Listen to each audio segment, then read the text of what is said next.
Saturday stream, I have a special guest, Mr. Komi Is. Going to introduce him here in just a moment. For those tuning in for the first time, this is Indaba, Africa. I'm Chris Wyatt, a retired Army colonel with 36 and a half years of service in the U.S. Army and multiple tours serving across Africa and a great and keen interest in Africa as well as the United States. This channel is devoted to geopolitics, strategy, national security, and economics. Pretty much anything that makes life happen, that's what it's all about on this channel. So today I'm very fortunate to have a very talented guest with me, and we're going to talk about debt in Africa, the real story. So people talk incessantly about debt in Africa, especially China and the China debt trap. That's a term we hear all the time. We're going to discuss that a little bit and see if there's any truth to that, or maybe it's modulated a little bit. What's the real story on that? So beyond that, we're going to talk about different types of debt. You know, debt is not debt. And it's one thing to borrow money in your own currency. It's quite another to borrow it in dollars or euros if you're a country in Africa. Interest rates have an impact. All of these issues we're going to talk about today on this discussion with Mr. Komi Is. But before I bring him on, let me introduce him very quickly here. Komi is a multilingual, Africa-focused investment advisor and a coach with over 20 years of success driving global financial and operational efficiency. That's pretty impressive, but wait till you hear him. You're going to be impressed. He's currently the Chief Investment and Risk Officer of Emerging Markets Investment Group based in Accra, Ghana. Komi is a graduate of the Bordeaux Law School, which leads me to believe that he speaks French. Bordeaux University it's in Bordeaux University in France. He also holds a graduate degree from Widener University, Chester, Pennsylvania, that's right next to Philadelphia, as well as multiple professional designations and certifications. And so with that, I'm going to bring Komi in now, and I'm going to give him a chance to give a little bit better introduction of himself. I'm sure I didn't do him justice. So with that, Komi, you're on the screen. Welcome to the broadcast today.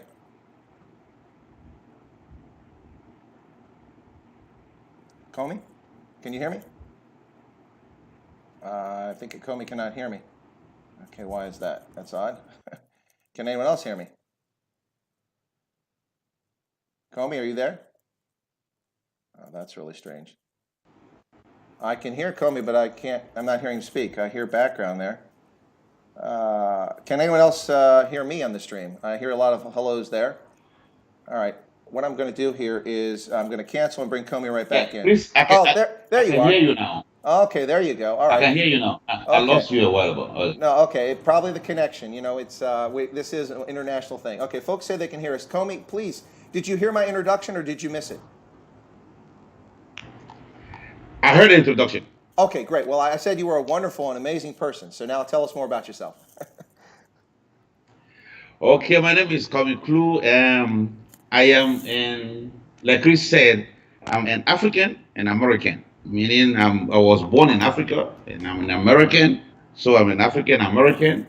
I have worked in 20 plus years in banking. I've worked around the globe, working for some major international banking corporations that I will not mention here. After that, I took an early retirement, quote unquote. I'm still young, and came to Africa, started working for this great international consulting firm where we focus mainly on investment and risk advisory. The issue with Africa is a lot of people do not understand the landscape. So people who might be interested in investing in Africa because they do not really know the real story of what is going on in Africa, they worry too much about what they hear on the news. So they think that Africa is much riskier than anywhere else in the world. That's one of the things that our firm does. Anybody interested in investing, we just give them the true story, the facts, and help them do their proper due diligence so that they can make the right decision based on facts and not based on fear. So that's about me and what I do currently. Chris, thank you very much for giving me the opportunity to talk with you about debt in Africa, which is a big problem today. Oh, it's my distinct pleasure, Komi. Komi, for those who don't know, Komi and I have known each other for a bit. With Connection, we've been at conferences together, events on Africa, and we've had quite a number of conversations about what's going on. And part of the issue is, I think Komi talked about right there, is the narrative. And so one of the narrative that I coined a while back, let me see if you can read this on the screen, probably not so well. I called it C cubed. That's chaos, corruption, and coup d'etat. That's the image that so many people outside of Africa have of Africa, but that's not the real narrative. And I think that's part of what Komi was getting at there, is that it's important to fix the narrative correctly about what's really happening across Africa. This isn't 1963 or 1973, it is the 21st century. And while there are challenges, Africa is a very different place than most people outside the continent think about it. Komi, what would you say? You agree with that?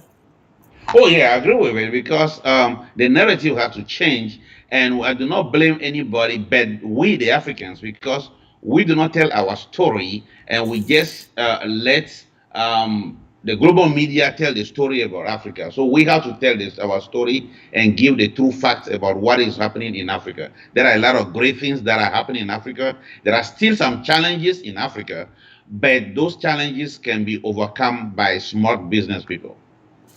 Well, one of the narratives we hear frequently, and let's get into the debt. Since we're here to talk about African debt, we've got folks tuned in for that.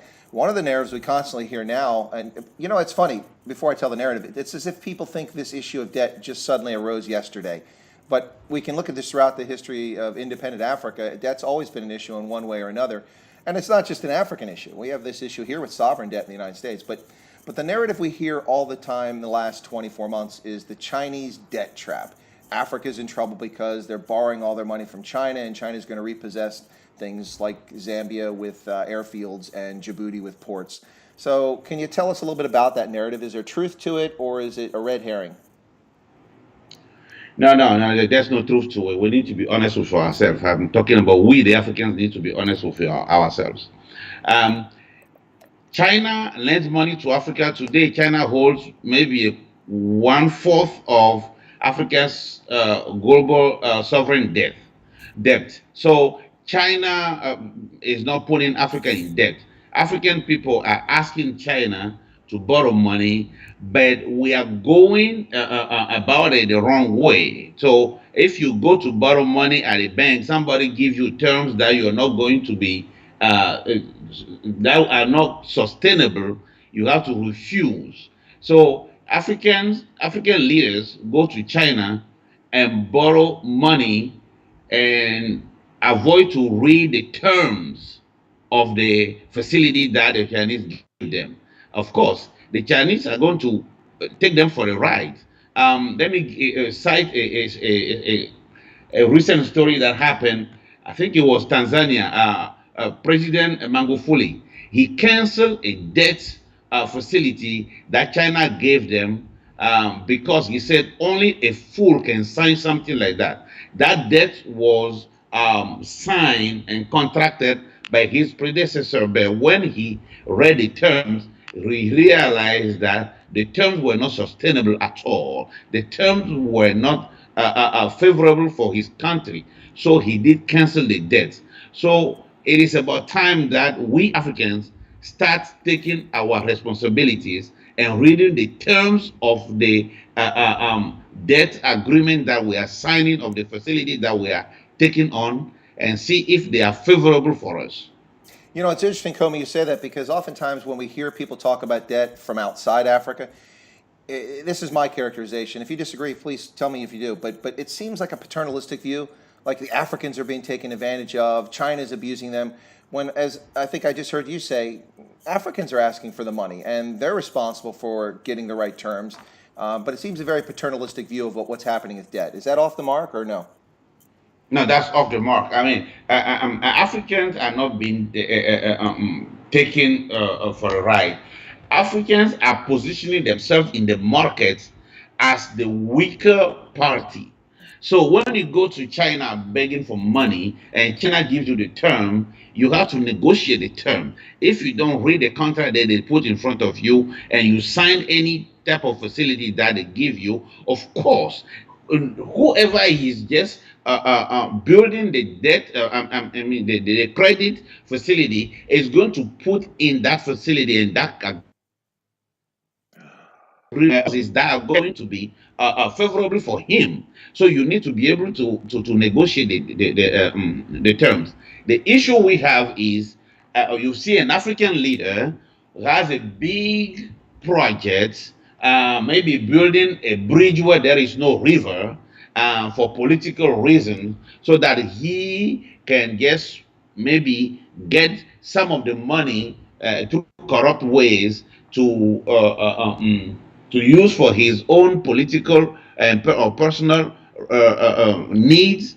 Then they go and they sign that debt facility, which may not be favorable for the country, but at that time, right there and there, they need money. The Chinese are willing to give them the money. They are going to sign it and take the money and probably use less than half of it to develop the project that they borrow the money for. That's the big problem in Africa.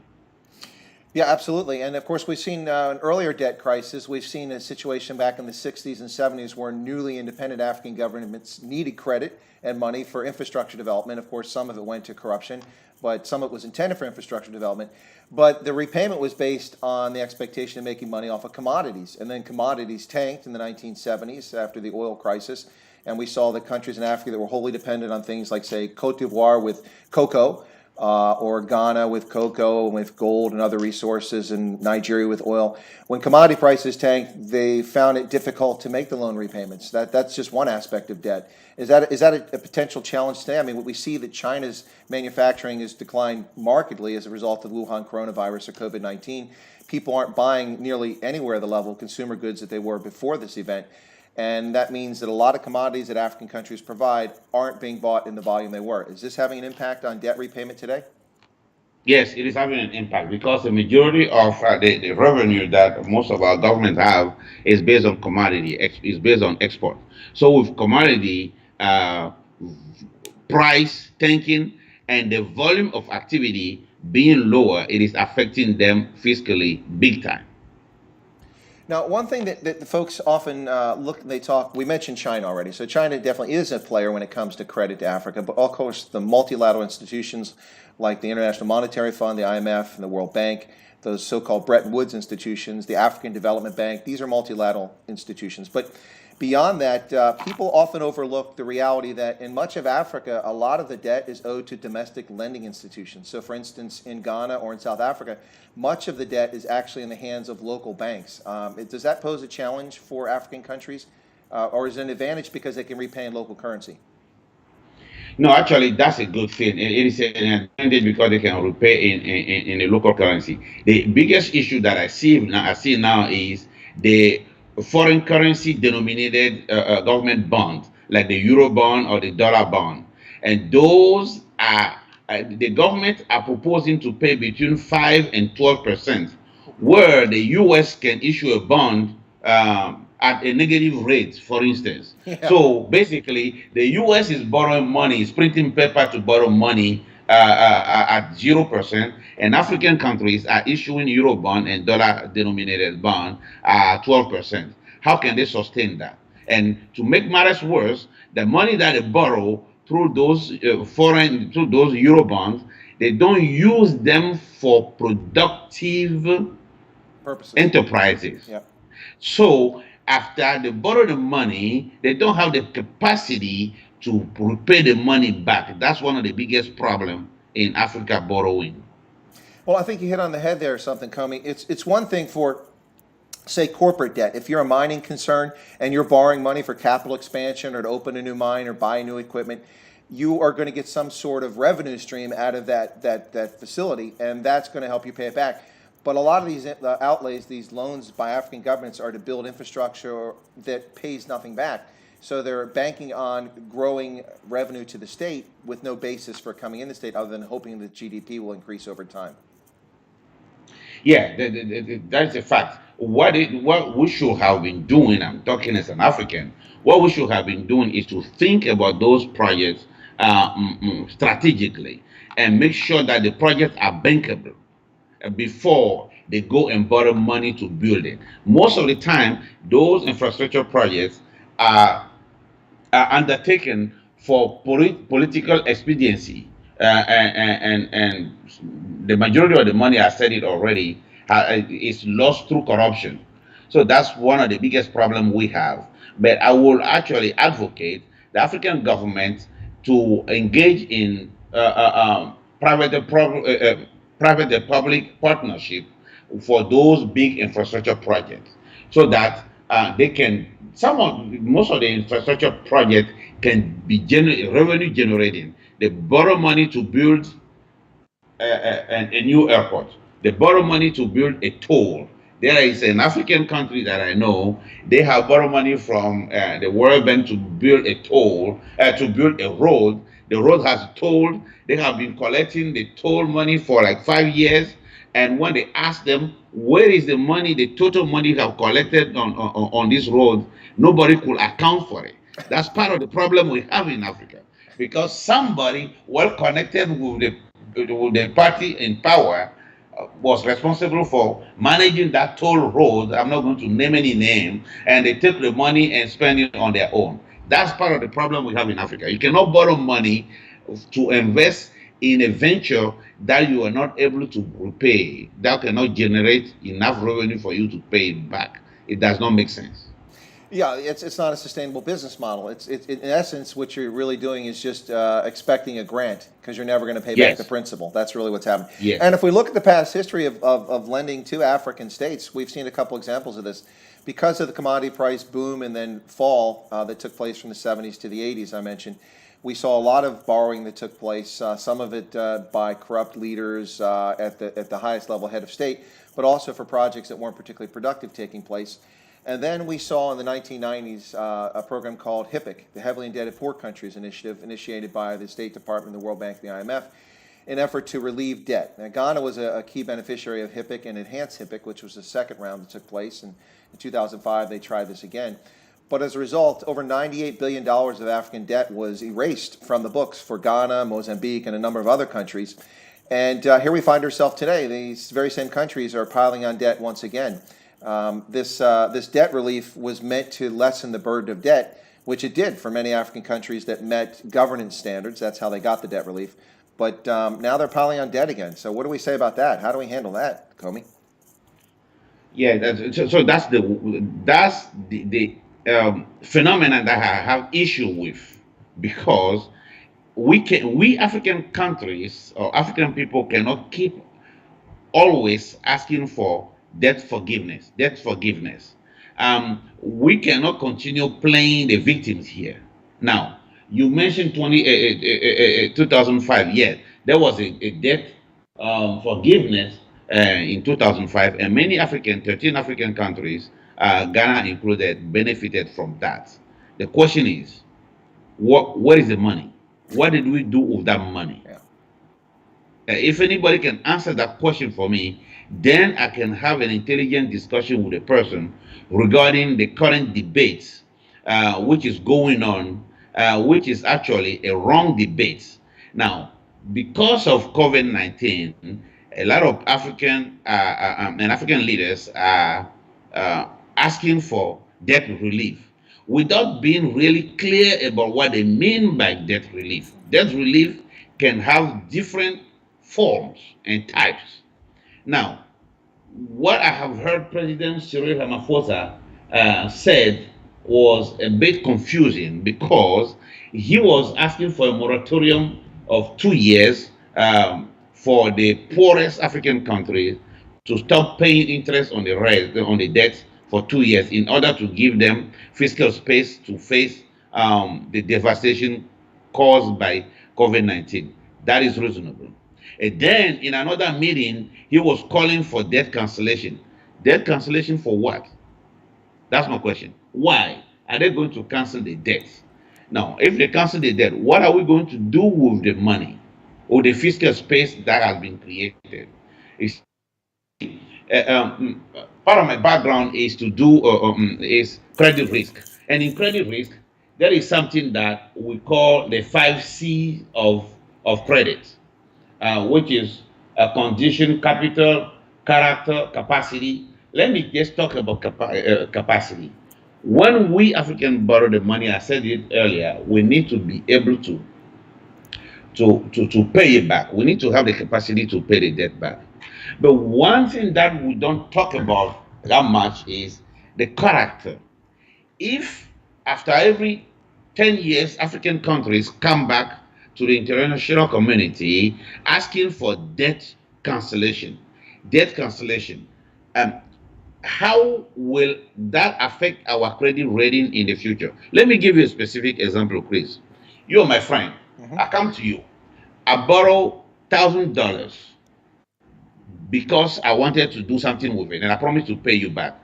After paying you for 3 months, I start complaining to you that things are difficult. I cannot pay you the balance back. Hmm.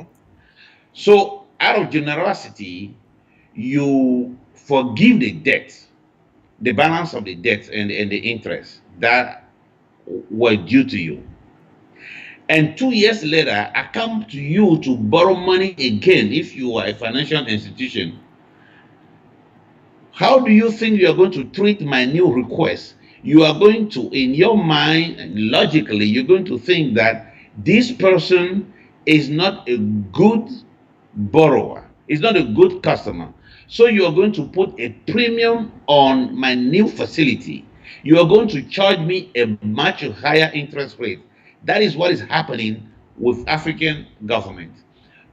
This conversation about debt cancellation in this instance is much riskier for Africa because already our countries pay a higher interest rate on debts. If we keep asking for debt cancellations and the international community realize that these Africans are not serious, they just don't want to pay their debt back.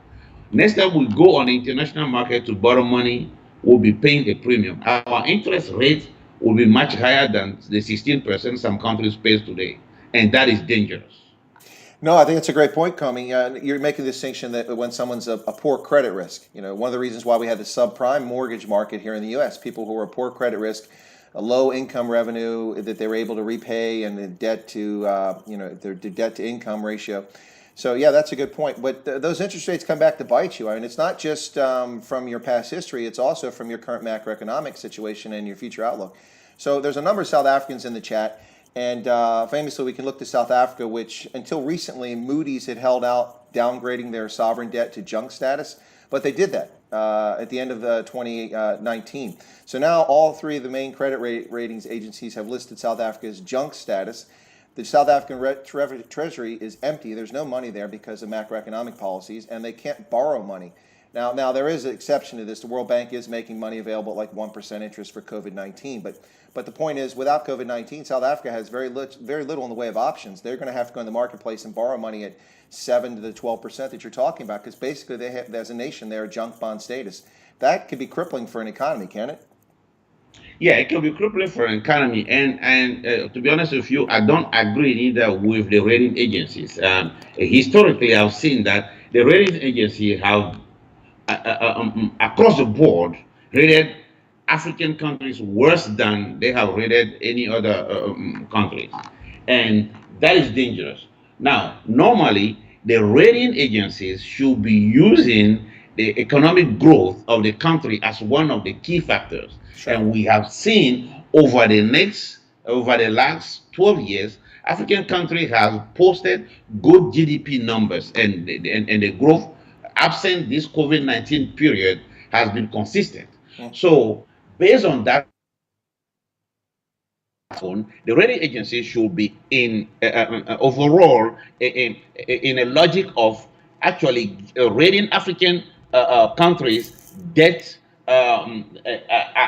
positively, at least start upgrading our debt rating for majority of the African countries.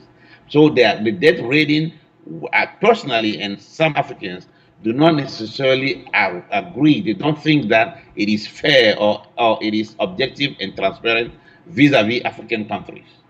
Well, a lot of Africans, in particular African intellectuals, often talk about, but not just African intellectuals, also Western liberal intellectuals, talk about the unfairness of the Bretton Woods system and how it applies. Now, from my perspective, if I'm a lender, I'm lending you money. I have certain conditions. I expect you to pay it back, and so that's a whole different story. But when it comes to the credit ratings agency, these are private actors that are a third party. They really do wield a lot of power over the impact for African countries borrowing money, do they not? Because whatever ratings they come up with directly affects the interest rates that African states can borrow sovereign debt. Is that not a true story? Yeah, that's what the problem is, because They sit in the offices in Washington and in London, Hmm. and they make an assessment without actually being those assessments are not factual based. So even though South Africa or some African countries may have some fiscal challenges today, they need to look at overall the economic potential and the GDP growth that the countries have posted. So before they do the rating, what I'm saying is um, quite too often African rating agencies have been quick to downgrade African countries' rating status, and that is not good and that is not fair.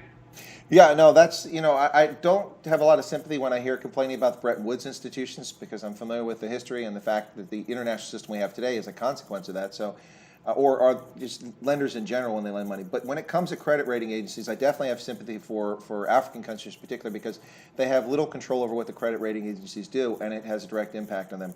Now, there's a really good question here from Christian Mulder. He's asking, what change is required to enable responsible borrowing from African countries? I think it's a good question, but I think it's going to be hard to answer. Yeah, no, it is a very good question.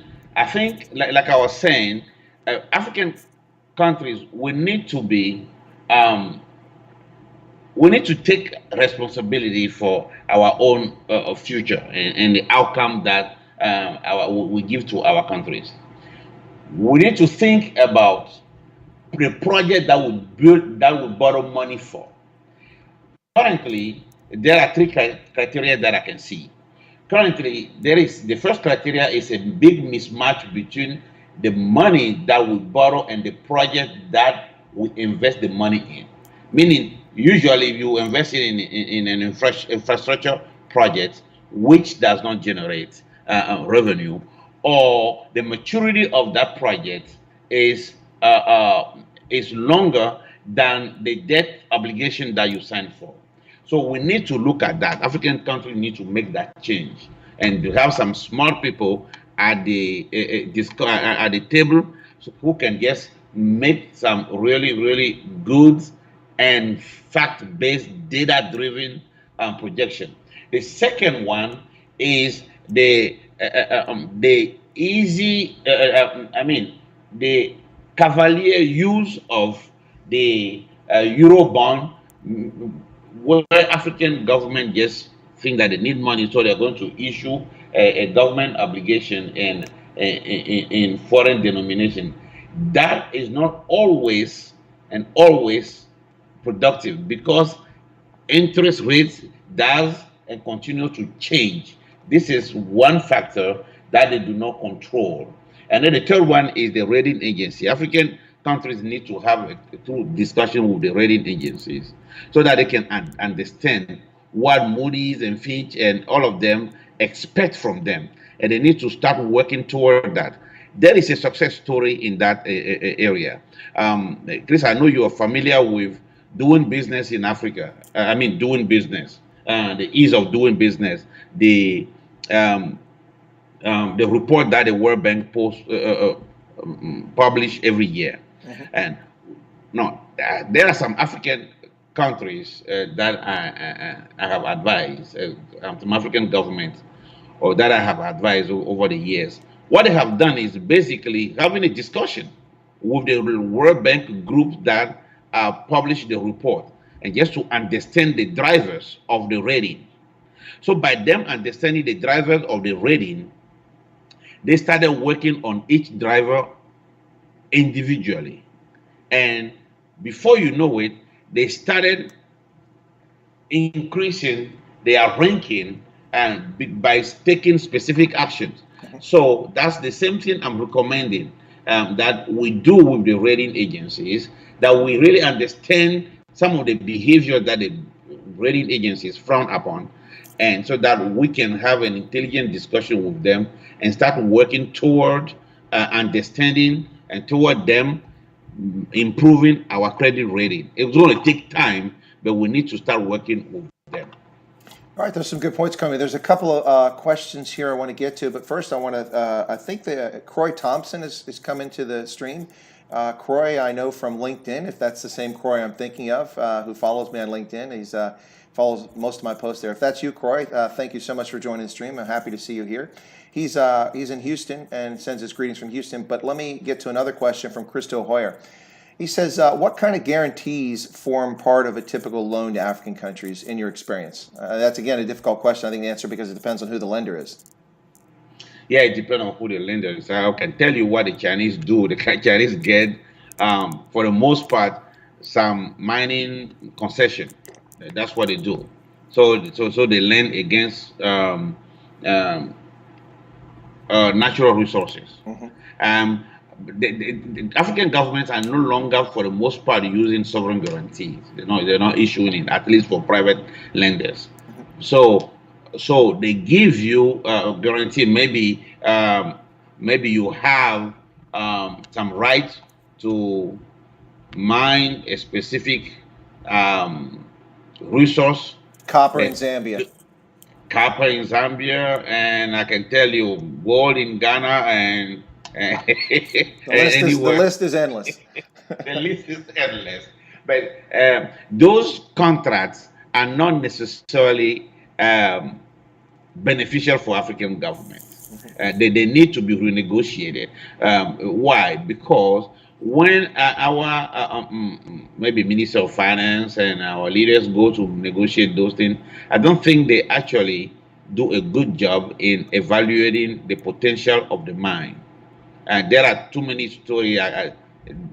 There are some actual stories that I'm not at liberty to share with you here, but things happen that are not to the benefit of the African government. So all I'm saying is those contracts need to be negotiated by some expert credit or expert finance people who are looking out for the interests of the African country signing the agreements.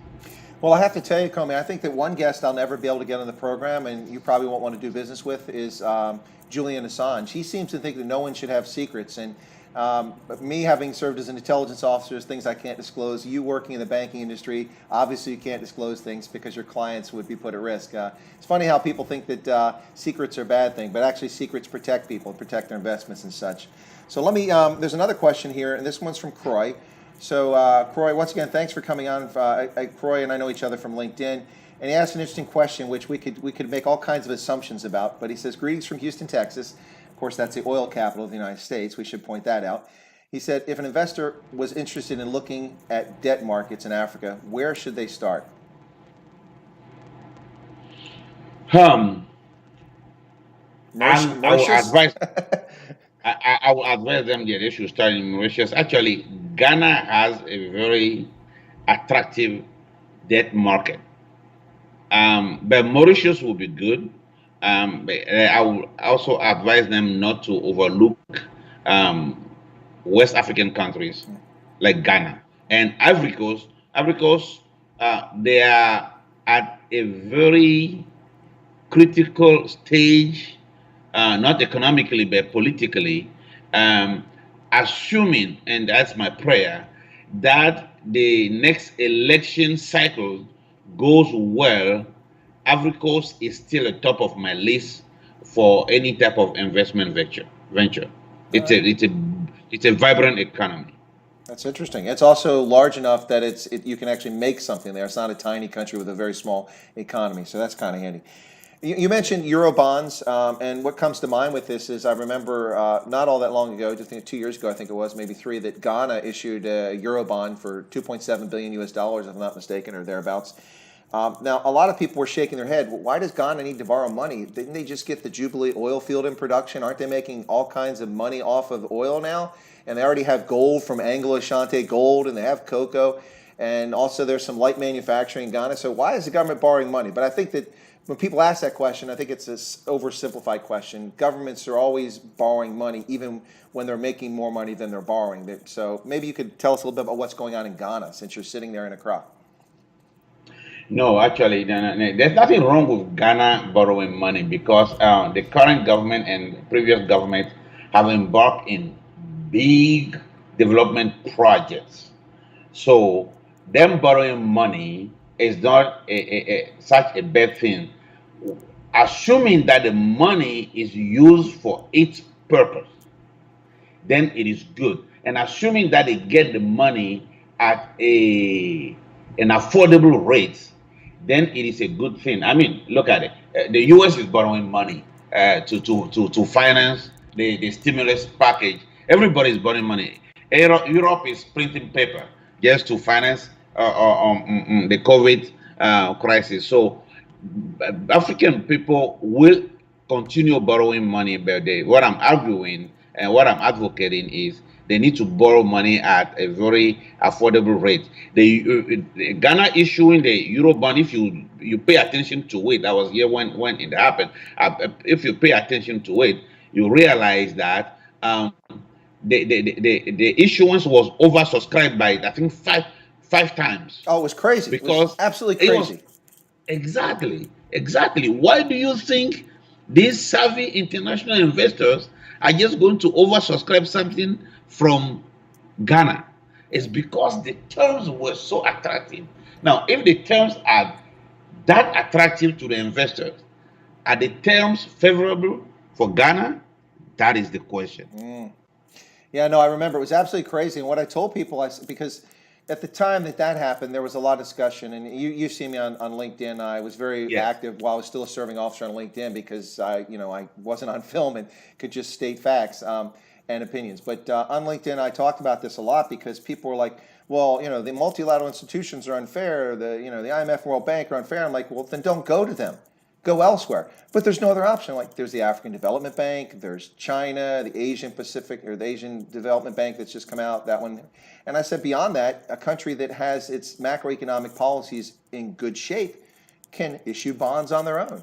And Ghana was a good example of that. Now, we can argue about whether the terms are favorable or not, what the interest rate was, but certainly to me, when Ghana was able to issue those Euro bonds, that was a significant moment, financial history in West Africa, I think, because that showed that there was enough confidence in the financial sector to buy those bonds, especially when they're oversubscribed like 5 times what was being offered. That was a pretty crazy stuff. Do you think that was a good sign that people are confident that Ghana can generate the revenue to repay those bonds?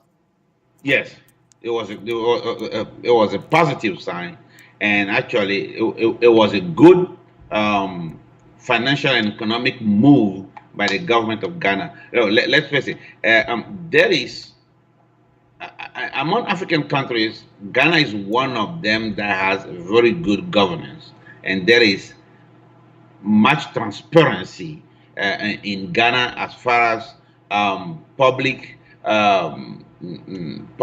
management is concerned.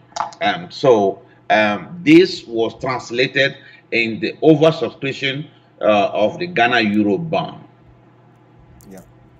Well, it's interesting. We talk about lending, and people, and I'm a huge critic of U.S. sovereign debt. I think it's far too high. Not that it's unsustainable. It's actually sustainable for a reason I'm about to mention here. But long been a critic of that. But I always talk about people look at sovereign debt, and that's just part of the equation. When you look at an economy, you've got to look at consumer debt, you've got to look at mortgage lending, you've got to look at corporate debt. All of that comes into play because that's the total. And then you also have to look in pension liabilities. Here in the U.S., we have massive unfunded pension liabilities, which people aren't even looking at, that someone's going to have to generate revenue or people aren't going to get paid in retirement. So all that comes into play. But the point I want to make about the U.S. is that when we borrow money, it's a good deal for us. And this again is a little bit cynical on my part. And Komi, I'd like your view on this after I finish saying it. But going back to 1990 with that short-term recession, which was just 2 quarters, George Bush Sr. and our Federal Reserve, in my view, since then, have largely, since that time with successive presidents, been in collusion to keep the prime lending rate artificially low in the U.S., which has made credit easy across the board. There's a couple exceptions. During the second Bush presidency, there's a period when the prime lending rate went back up about 5%. But basically, right now, the U.S. government's borrowing money for less than 1% or negative rates right now. People are paying them to take the money. And I think that's a huge advantage for us because if we're paying back at interest at 1% when inflation is 2% or higher, it's cheaper to borrow the money than it is to tax people and just pay back the future dollars that are worth less. So I'm kind of cynical. I say it's collusion between the central bank and successive presidents to keep the interest rates artificially low. Do you think that's accurate, or am I off the mark on that one? No, that's accurate as far as the U.S. is concerned. You are right on the money. But I'm going to contrast that with Ghana, for instance. Now, the prime lending rate, hold your seats, in Ghana is 22%. Ooh, ooh, ooh. Now, you see where I'm coming from now. Yeah, yeah, yeah. So how can you, from a 22%, and I think inflation is like 13 or 14% last week when I checked. Okay. So how can you, leveraging that prime lending rate, be able to offer a concession, a lending facility to a small or medium entrepreneur? At what rate can he borrow, and is that sustainable? That's one of the biggest problems we have in Africa. Money costs too much. Yeah, The yeah. cost of the cost of borrowing is too high. That needs to come down. I mean, I mean, the current government has brought it down. It was actually higher than that, but they have brought it down. So it needs to follow that downward trend, so that the cost of borrowing can be affordable and sustainable for the average Ghanaian and the average entrepreneur. That's that's one of the biggest issue we have here. No, I think that's certainly reasonable. Now, I missed a comment earlier. Let me just throw this out because it's a little further afield because we've been focusing on Ghana the last few minutes. But before I do that, let me just real quick, for those just tuning in, you're listening to Adaba Africa. This is Chris Wyatt. I'm in central Pennsylvania. And to my left on the screen there is Komi Klue, who's a seasoned banking and financial expert. He's based in Philadelphia, but goes back and forth because he has a business interest in Ghana. I think he got trapped in Accra thanks to COVID-19, and that's where he's coming to us from today. So Komi is here. This is a weekly Saturday live stream, and my guest is Komi Klue. We're talking about debt in Africa. So let me go on. I saw something earlier in the chat. Someone, I think it was Moderate, said, that's the username, Moderate said that Botswana is capital friendly. It is, but there's other places in Africa that are capital friendly. Can you think of some others? We mentioned, I think, Mauritius already, but Botswana, Mauritius, any others come to mind off the top of your head? You mentioned Ghana was pretty good. Yeah, Ghana, Cote d'Ivoire, Ivory Coast, You did say Cote d'Ivoire, and yes. yeah, and a lot of people overlook the northern African countries, the Maghreb countries, Morocco. I mean, let me tell you what is happening in Morocco. Morocco, um, they have a strong economy, and what they are doing actually, they are internally coming to sub-Saharan Africa to invest in the financial market. So they have a very stable government, and their capital market is very attractive. So people should look at Morocco also. No, I absolutely agree with It's you. stable. Yeah. When I was in Guinea, Conakry, many years ago, that must have been about 12 years ago, there was a trade delegation that came from Morocco, and they stayed at the hotel that I was staying at there, the French, not in the Accor chain, I can't think of which one it is, but right there in Conakry. And they had couscous, had a Moroccan trade fair, and I was curious why they're there, and I started investigating what was going on. It seems the king came up with a plan to expand Moroccan business interests starting in Francophone West Africa because of the language. Yes. And so Yes. they started about 15 years ago investing in Francophone countries. They've had Moroccan insurance companies buy insurance companies or invest in insurance companies in West Africa. And they're very clever. They're profitable for the most part. And then the government is making it easier by making regulations, make it easier to move capital around. And they went from Francophone, now they're in Anglophone countries in West Africa. The Moroccans are brilliant. They're really, and I think people that don't notice what Morocco is doing are missing the boat. I think that's a great place to invest. I'm glad you brought that up. That's a real good point. You know, Morocco bought $300 million of M1 Abrams tanks from the U.S. government about a decade ago. They didn't borrow money for that. That's not a grant program. We didn't give them. They bought those tanks from the U.S. Now, that's because they're a reliable ally. We sold them. But if you're a country that can afford $300 million to buy military hardware, then you must have something going right when it comes to your fiscal status. Oh yeah. Let me say something also about Morocco. I mean, during the COVID-19, they did not ask for any help from anywhere. They started building their own respirators. So Morocco is a very developed country in African standard, and they are doing very well. Yeah, no, absolutely. So here's another one. Someone going by the handle "Your Boss." He's not my boss. You're not the boss of me. But your boss says what he observes is that few I'm assuming it's a he, could be a she, but what your boss observes is that few comprehend how the modern mechanics of money work. At present, the whole system is fractal reserves where banks create money out of nothing. I'm not so sure about the second statement, but certainly I would agree with the first, is that a lot of people really don't understand how money works and where the value of money is and how important confidence is when it comes to currency and lending. Maybe talk a little bit about that, how important confidence is when it comes to the whole financial system. Oh yeah, confidence is premium, is paramount when it comes to the financial system, because if, let's say, the reason why everybody transact in dollar is because they have confidence in the U.S. government.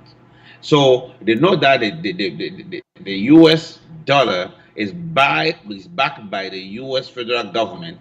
That's why everybody knows that even in poor countries, people want to hold dollar denomination because they know push come to shove, they will be able to convert that, exchange it for their local currency. So confidence is very important. Now, the person who asked the question, I think they are alluding to something. What African governments have been missing is they have not been able to prove to the international market or international communities that people should have confidence in their own currency. And the question of currency is a big question now in Africa, because African governments have wanted to syndicate all their resources so that they can build a common currency, starting with West Africa, where they were planning to build the ECO, the ECO, that's the new money. Then the French got involved, and the French wanted to play dirty politics. So the French took the Francophone countries away from the ECOWAS, which is a community of 16 African countries. So the French took the 8 Francophone countries out of that community and wanted them to convert their colonial currency, which is called the CFA, into the ECO, thereby undermining the project that all of the African countries had in common, which is to develop their own currency. Had they been able to do that, because African countries have a lot of gold reserve and a lot of other precious mineral, and had they been able to do that and build a strong one currency like the Europeans have the euro, if they have been able to build an African currency backed by all of our reserve, I think people will have more confidence in our currency and in our economy. Because let's face it, what is the face of an economy? It's growth. African countries have been among the 10 fastest growing countries for the last 2 to 5 years. So confidence is there, but we, the African, we are not leveraging it properly. So, Komi, it's interesting with this discussion. You talk about the ECHO in West Africa. Of course, the CFA, the West African franc, was tied to the French franc until it disappeared and became part of the euro. Now it's tied to the euro. So it gives France outsized influence in those 16 countries, I think it is, that use the CFA. But you're talking about African currency, but I mean, there has been growth across the board on average, but there's dips up and down in different regions of Africa. Would it be smarter or more feasible to have a regional currency like the ECO in West Africa and a Southern African currency and maybe an East African currency and a North African? Would that be more achievable, you think? Or do you think that the AU and African countries can try to do a currency for the whole continent? I'm a little skeptical on that, but you work in the sector, so I value your opinion here. No, I think that the prudent approach is to do a regional currency first. Okay. And see how they can manage it. But trying to do anything at the EU level will be challenging. So I will root for. Sorry, Komi. I'm laughing because I used to work at the AU. That's why I'm laughing. Go ahead. Yeah, no, I know. I have some stories too. So trying to have a AU level currency for the entire African continent is going to be challenging. Will be a daunting task, but regionally it is doable. I mean, I'm telling you, the West African Economic Association, ECOWAS, is one of the finest regional economic association working in Africa. They get a lot of things right. For instance, they have free movement of people. Yeah. Nigerian can come to Ghana. So there's a lot of things that they are doing good, and I think they can manage the economic, the monetary integration very well.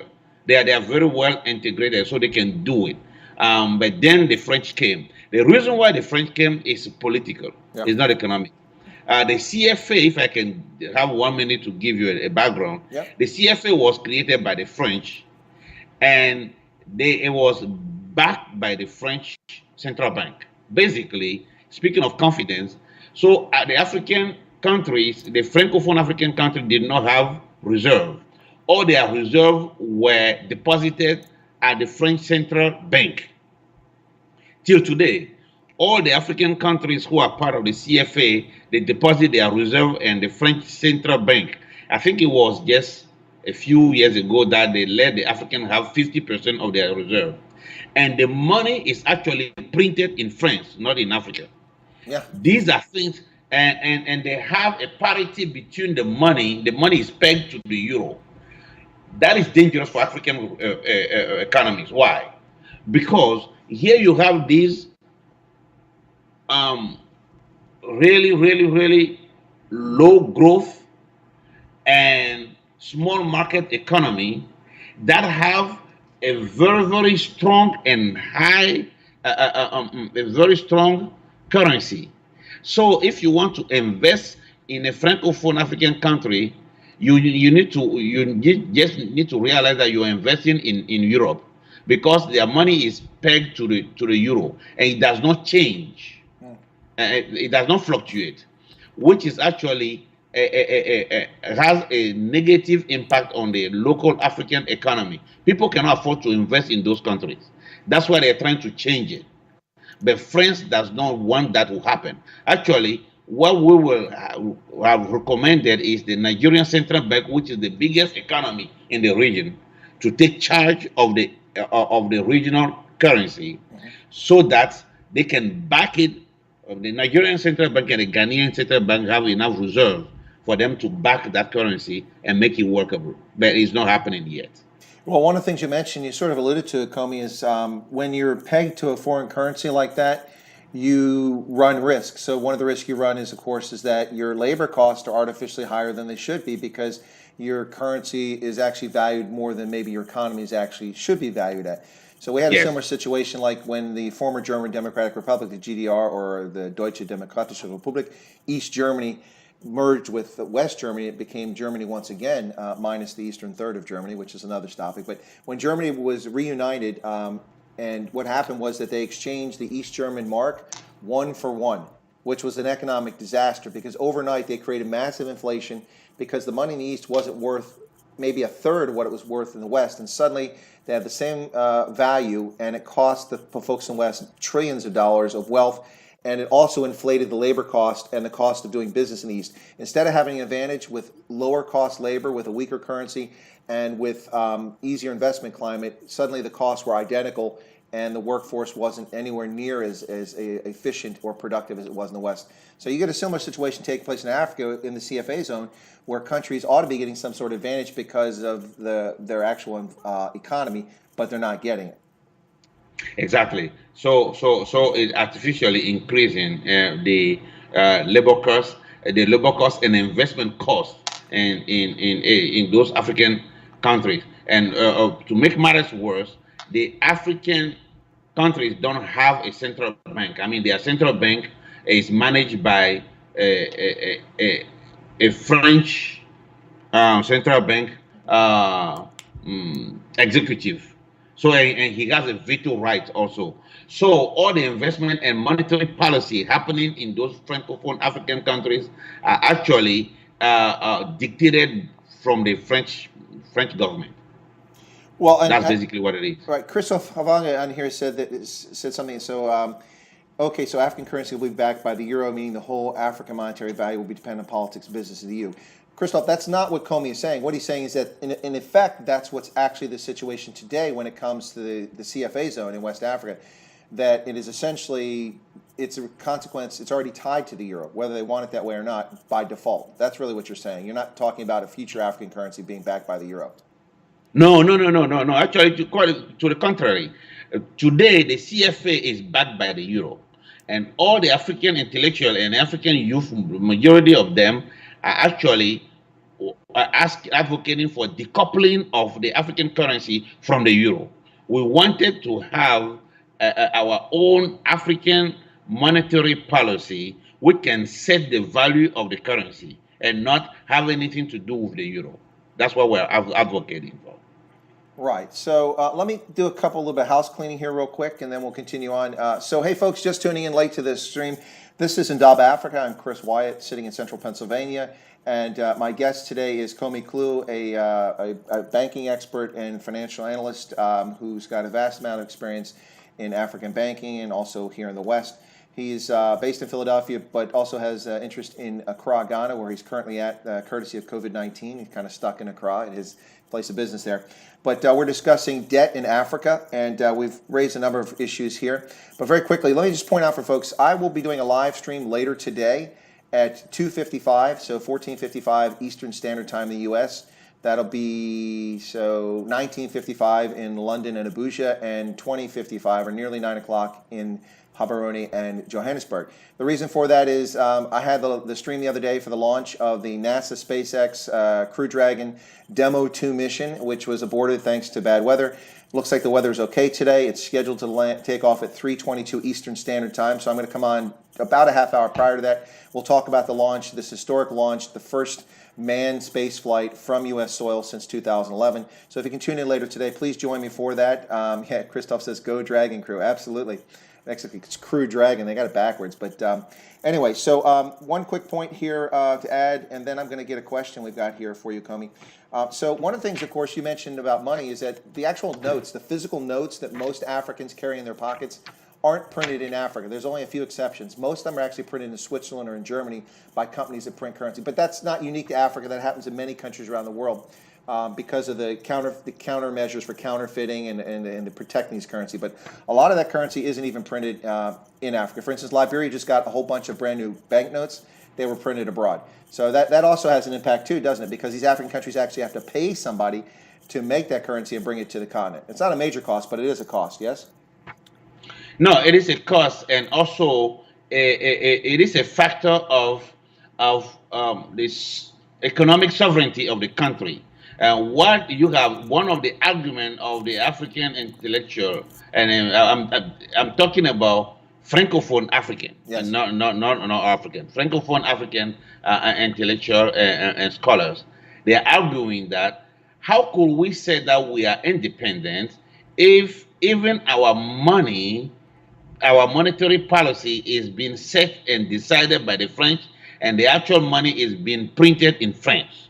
So that's one of their biggest issue. So everybody has been arguing that they repatriate the manufacturing or the printing or the mint of the CFA to Africa. Now that they have decided to change the name to ECO, effective July, we'll see if the African leaders who are actually all the Francophone African leaders who are actually all beholden to the French government will make that decision and bring the printing, or actually just outsource the printing to a country different from France, because the African population, the Francophone African population, see France as still the forever colonial power, which does not want to let them get freedom.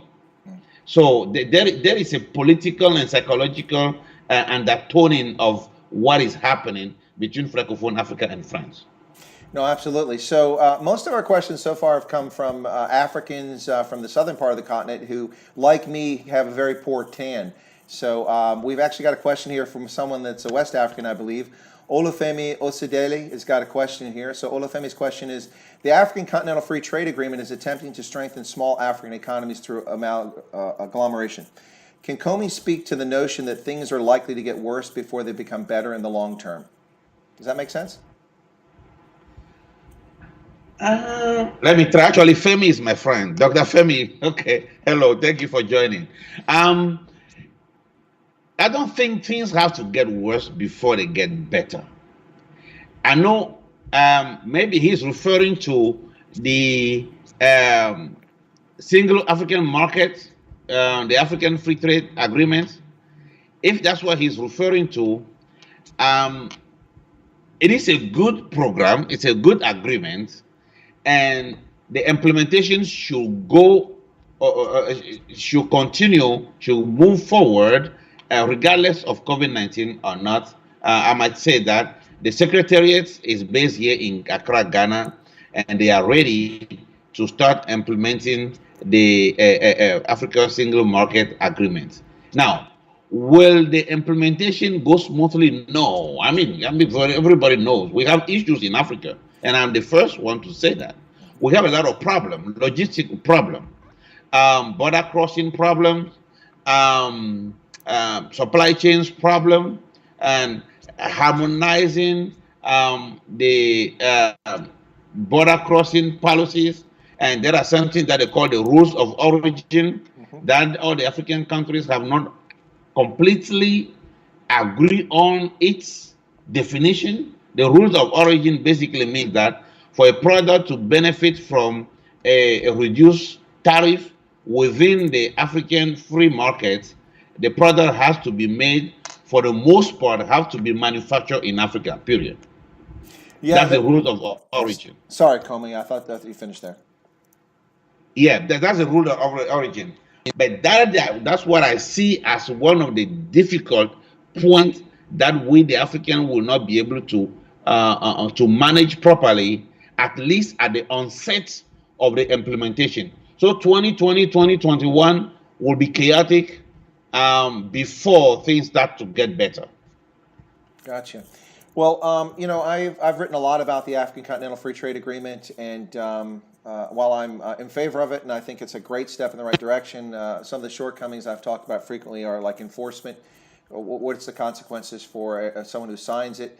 And then when they decide to put protectionist measures in place, who's going to enforce it? Who's going to punish them? I think that's one of the challenges. And the other one is that in 2021 at the AU Summit in January, they were supposed to be delivering the protocols on intellectual property and copyright protections. I don't know what's happening with that, if it's still going to happen, but that's something. I don't mean to throw shade on the African Continental Free Trade Agreement. I think it's a great step forward and a lot of opportunity here, but a lot of Africans are running around as if, wow, we've solved all the problems because we have this trade agreement.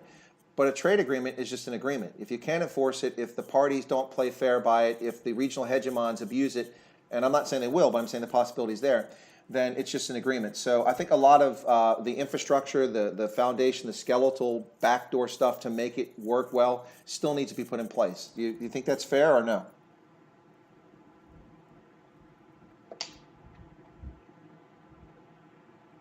You're Chris, are you there? I think I lost you. I'm here. Okay, I can hear you.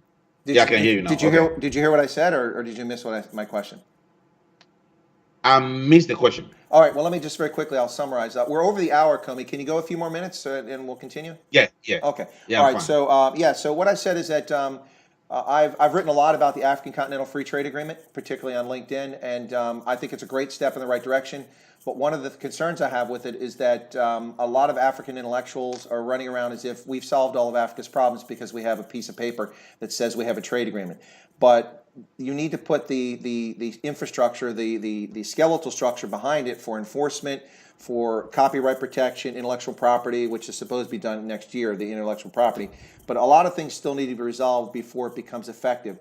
Regional hegemons can set up tariffs and trade barriers and break the rules, and there's no penalty. And if there's a penalty, who enforces it?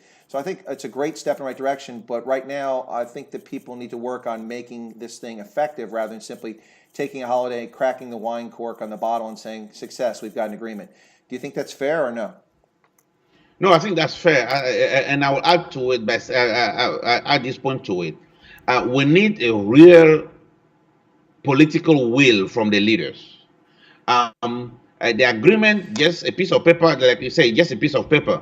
Unless and until our leaders mean business and put their political capital behind it, and want to really enforce the agreement and abide by its rules, is not going to happen. And there have been a few incidents lately when Nigeria has closed its border between Nigeria and Benin because, according to Nigeria, I'm quoting here, Benin has been transborder, meaning importing rice and other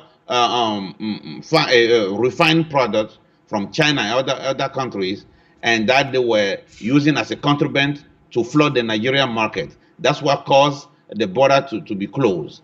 And behavior like that, if they are proven, should be discouraged. And all the leaders should abide by the spirit and the letter of the agreement so that they can mean business and start producing things in Africa without trying to find a way to circumvent the agreement, so that they can have like some backdoor deal and undermine a neighboring country.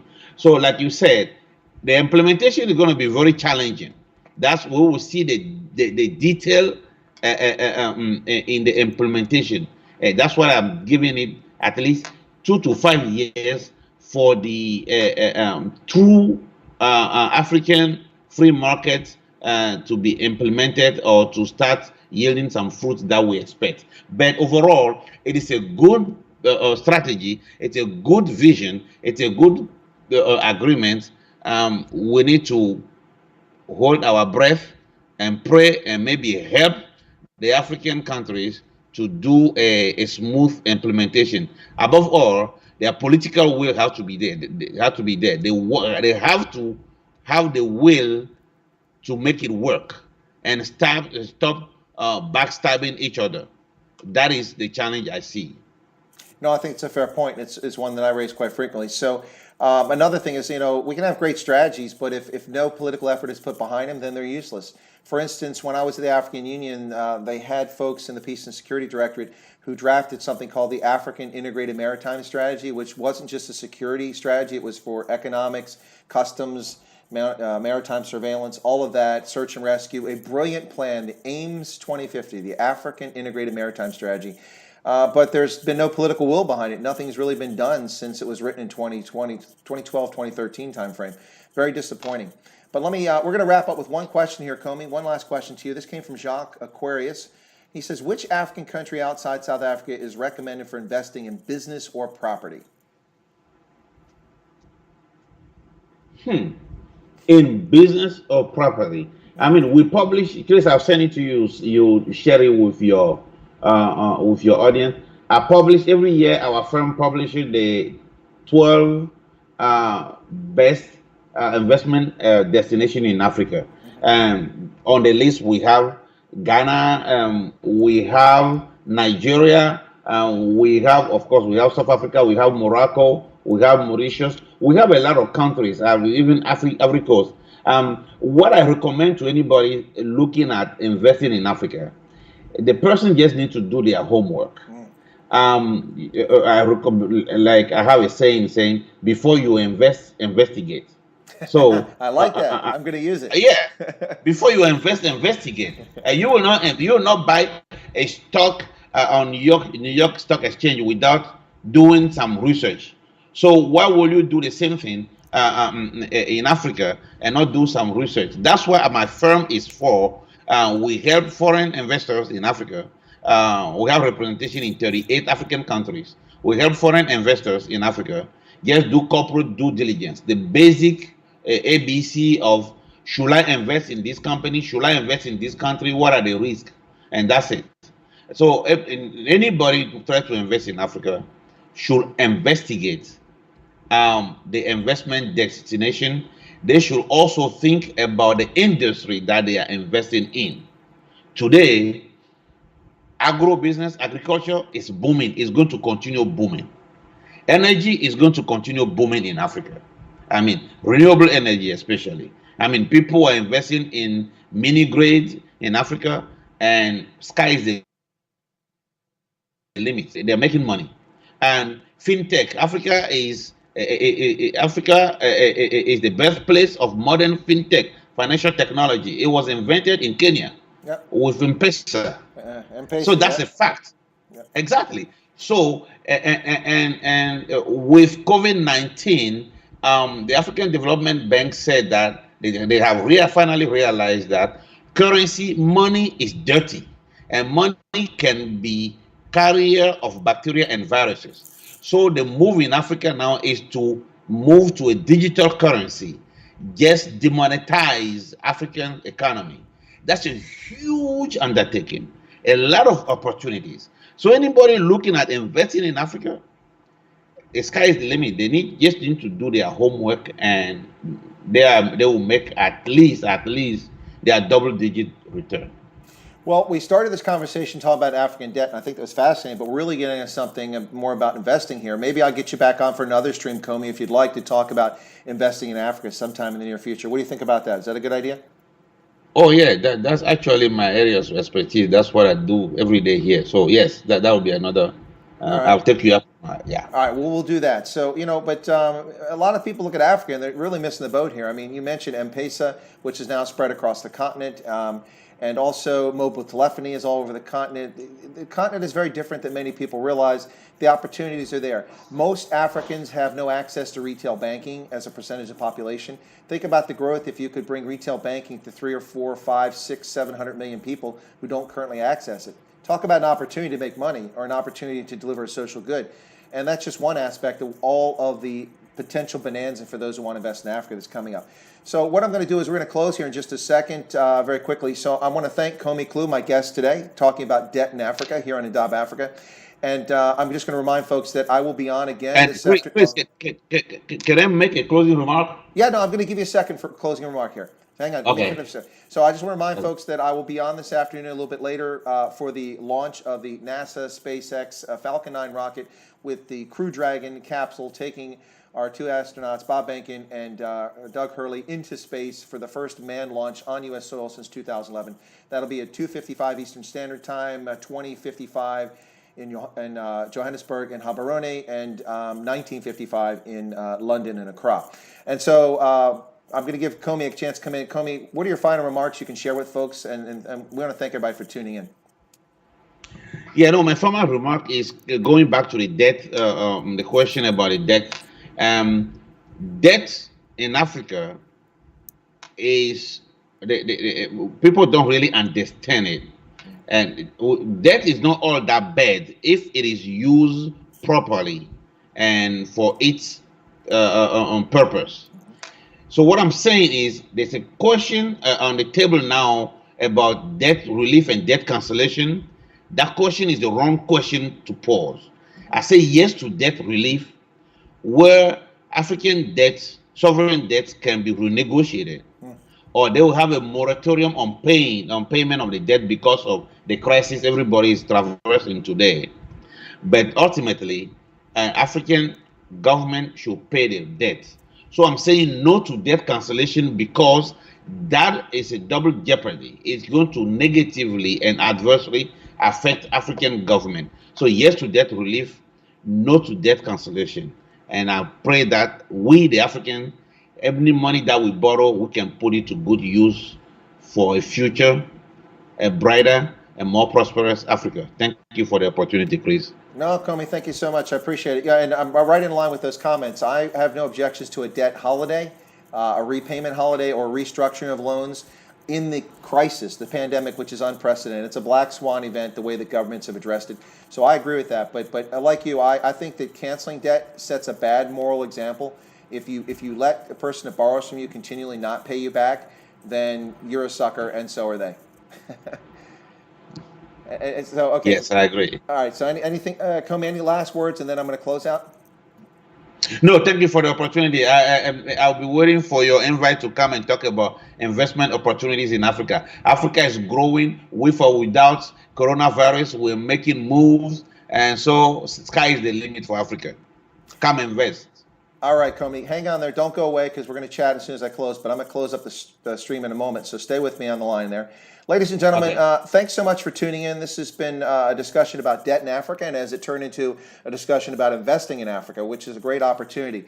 For those who don't realize, my goal here is to convince people in North America, in the US, and in Canada in particular, to invest in Africa, because if we don't, by 2050, we stand a very good chance of being a second-rate global power. I say that because Africa is where the next bonanza is, and that's not simply one-sided, just a place where we can go make money and Africans don't profit from it. It's a mutually beneficial arrangement for us. We can go there with our services and our products, and Africans can benefit creating jobs there and creating consumer market for our goods and products, and it's a win-win. But if we don't pay attention, by the year 2050, Africa will have 2.3 to 2.5 billion people, with consumer class likely north of 1.3 billion consumers, which would be 4 times the size of the U.S.'s population today. Can you imagine not engaging a consumer class like that? Now, much of that consumer class won't be as wealthy or have as much disposable income as Americans do today, but there's still a lot of money, and I think a lot of folks can win on both sides. So thanks for tuning in. I really appreciate folks joining the stream today. I'm very grateful for Komi Klue, my friend, to come on. We're going to bring him back on here for a future discussion so he can make us all rich on where to invest in Africa. I've got him on his side. I can see him smiling there. But thanks. There's this laugh. He's got a great laugh. Thanks for tuning in, folks. Remember, I'll be back on later today to cover the launch of the NASA SpaceX Falcon 9 rocket, or the Demo 2 mission, on its way to the International Space Station. I want to thank you all for tuning in. Thank you so much for the great questions. Really good questions today. And stay tuned for more of my live streams, my prepared videos, and my stray voltage, the random Let's Talk About an Issue. I have not done a stray voltage issue on the current situation over the George Floyd situation. I find it deeply disturbing, and I'm holding off on that right now because I'm very angry at a lot of people for their conduct on all sides in this event. So I'm hoping that this settles down a little bit. But meantime, thanks for tuning in. I appreciate you being here. We'll catch you all next time in Adab Africa. Next Saturday, I'll have a different guest, and we'll talk about a new topic. Anyway, God bless, and hopefully I'll see you guys later on the stream when we watch the rocket launch. All right, folks.